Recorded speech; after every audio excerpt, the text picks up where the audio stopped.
شادی سے پہلے لڑکی اپنے باپ سے کہتی ہے پاپا میں کسی کی غلامی نہیں کر سکتی۔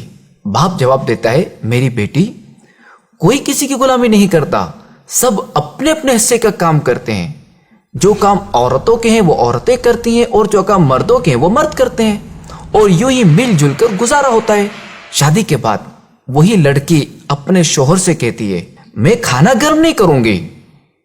یہ سن کر شوہر کہتا ہے تو پھر تم اپنے باپ کے گھر واپس چلی جاؤ کہ میں تمہاری ضروریات پورا کرنے کے لیے صبح سے شام تک محنت کرتا رہوں اور تم میرا کوئی کام نہ کرو، تو پھر ٹھیک ہے، مجھے بھی تمہاری ضرورت نہیں۔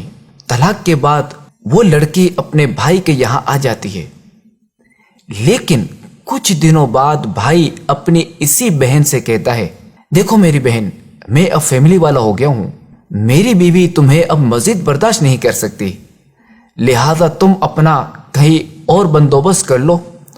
اب وہ لڑکی نوکری کی تلاش میں ایک دفتر جاتی ہے۔ دفتر والے کہتے ہیں ہمارے پاس ایک فیمیل ریسیپشنسٹ کی جگہ خالی ہے، آپ خوبصورت اور جوان بھی ہیں تو آپ ہمارے ہاں کام کر سکتی ہیں۔ لڑکی کی عمر دن بہ دن بڑھ رہی ہوتی ہے۔ دفتر والے اس سے کہتے ہیں بی بی ہم معذرت خواہیں، آپ کے کام میں اب پہلے جیسی تیزی اور پھرتی نہیں رہی، لہذا اب آپ کہیں اور نوکری ڈھونڈ لیں، ہمیں اب آپ کی ضرورت نہیں رہی۔ یہاں تک کہ وہ بوڑھی ہو جاتی ہے، اب ایک نئی جگہ جاتی ہے جہاں اسے کہا جاتا ہے محترمہ اب تو آپ کی اتنی عمر ہو گئی ہے کہ اب آپ کو نوکری میں کیا دوں، آپ کو تو آرام سے اپنے بچوں کی کمائی کھانی چاہیے۔ وہ عورت کہتی ہے میرے بچے نہیں ہیں، میرا کوئی نہیں ہے۔ یہ سن کر نئے دفتر والا کہتا ہے اوہ چلیں آپ کے لیے کچھ کرتا ہوں، میرا 20 لوگوں کا اسٹاف ہے، کیا آپ ان سب کے لیے کھانا پکا سکتی ہیں جس کے میں آپ کو 6000 روپے ماہانہ دوں گا۔ یہ سن کر وہ عورت کہتی ہے صرف 6000؟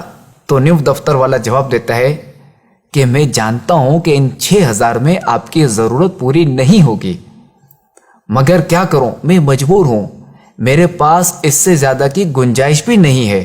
آہ، وہ عورت جو گھر کے کام کو غلامی سمجھتی تھی، اپنے شوہر کا کھانا تک گرم کرنے کو تیار نہیں تھی، اسی دفتر والے کو کہتی ہے ٹھیک ہے مجھے آپ کی یہ بات منظور ہے، اور ساتھ ساتھ اس کی آنکھوں سے آنسو بہ رہے ہوتے ہیں اور وہ یہ سوچ رہی ہوتی ہے کاش جوانی میں ہی کھانا گرم کر دیتی اور ابو کی بات سمجھ لیتی کہ کوئی کسی کی غلامی نہیں کرتا بلکہ سب اپنے اپنے حصے کا کام کرتے ہیں۔